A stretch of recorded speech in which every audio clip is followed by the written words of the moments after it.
নমস্কার বন্ধুরা, অঞ্জনাস কিচেনে আপনাদের সবাইকে স্বাগত। সবাই আশা করি ভালো আছেন, আমিও বেশ ভালো আছি। আজ আবারও হাজির হয়ে গেলাম নতুন একটা রেসিপি নিয়ে। আজ তৈরি করব ব্রোকলি পোস্ত।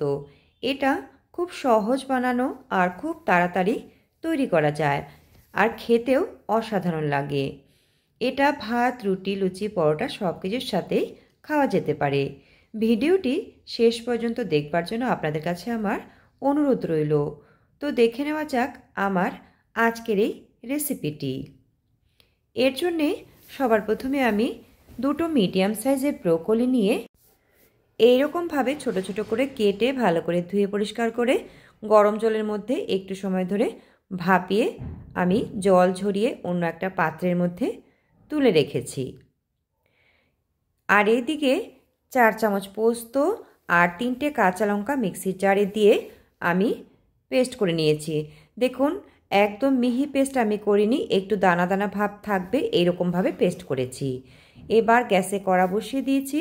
কড়াতে সর্ষের তেল দিয়ে তেলটা ভালো করে গরম করে নিলাম।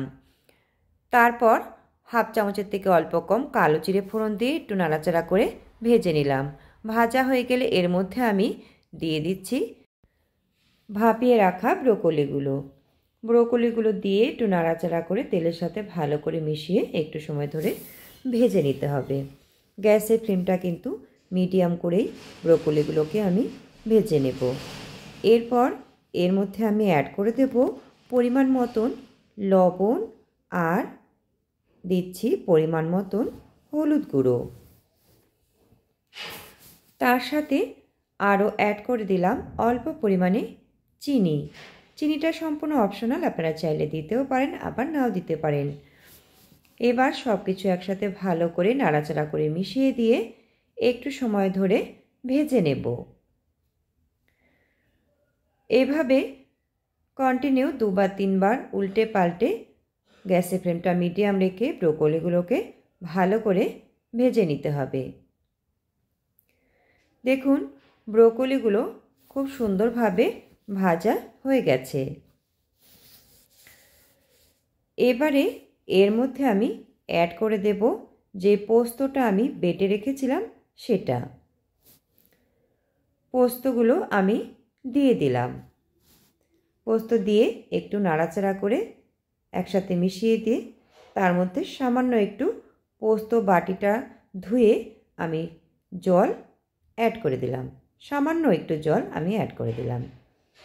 এবারে ভালো করে নাড়াচাড়া করে সব কিছু একসাথে মিশিয়ে দিয়ে গ্যাসের ফ্লেমটা মিডিয়াম রেখে ক্রমাগত এইভাবে নাড়াচাড়া করে আমি আরেকটু সময় ধরে ভেজে নেব, যাতে করে জল জল ভাবটা শুকিয়ে একটু ঝুরঝুরে ভাব হয়ে আসে।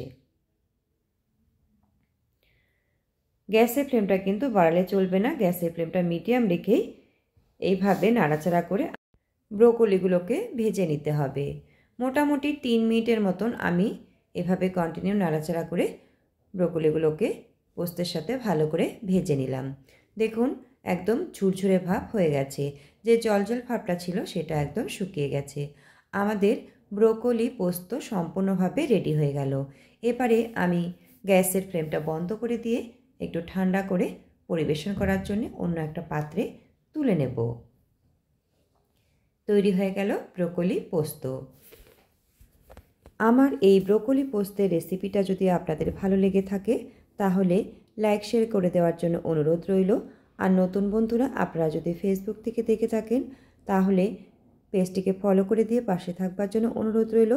আর যদি ইউটিউব থেকে দেখে থাকেন তাহলে চ্যানেলটিকে সাবস্ক্রাইব করে দিয়ে পাশে থাকবার জন্য অনুরোধ রইল। আর হ্যাঁ বন্ধুরা, আমার এই রান্নাটাই যদি আপনাদের ভালো লেগে থাকে একবার হলেও আপনারা বাড়িতে বানিয়ে দেখবেন। আর বাড়িতে বানালে কমেন্ট বক্সে জানাতে ভুলবেন না খেয়ে আপনাদের কেমন লাগলো। আজকের মতন এখানেই শেষ করছি। আবারও দেখা হবে অন্য কোনো রেসিপিতে বা অন্য কোনো দিনে। এতক্ষণ আমার পাশে থাকবার জন্য আপনাদের অনেক অনেক ধন্যবাদ।